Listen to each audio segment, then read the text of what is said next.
бамбула. Nic nenajdeš, дурак. Nic. Сука, где ключи?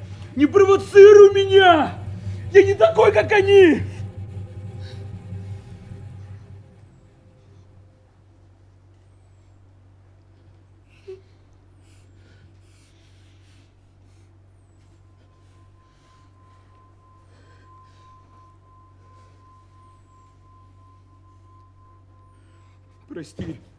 Прости, я не знаю, что со мной стало. Честно, я не понимаю. Я не понимаю, я хотел так же, как и все. По-быстрому отслужить, поступить в универ. Я вообще архитектором хочу быть. Блять, закончить все это. У меня же такая же сестренка, как и ты.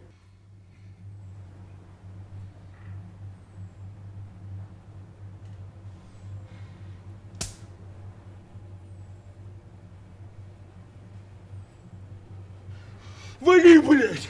Вали! Никому об этом не говори! Ty jsi ale hodně hezky namalovaná. A poznáš, kdo jsem, babi? Poznáš? Kdo jsi to? Jsi přece moje... Tak já už musím jít, babi. Ahoj.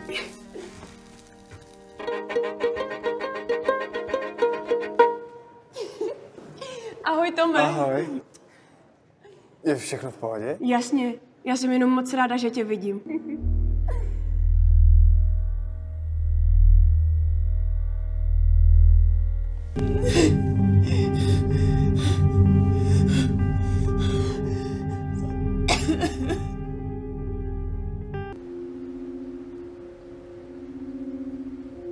Někdy mám fakt těžký období.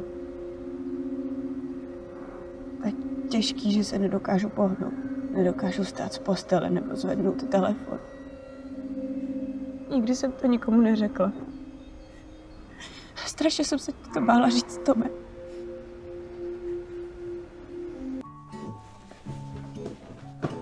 Máš pěknou čepici. Dík. Neviděla jsi někde takovou malou krabičku s nábojema? Neviděla. Co myslíš? Jak mi sluší? Sekne ti. Dík. Klidně si ji nech, jestli chceš. Mně se stejně nelíbí. To ne. Jený nos. Já mám ráda chlapy v uniformě. Máš fakt krásný oči, Laura. Vážně. To je ta nejlacinější hláška.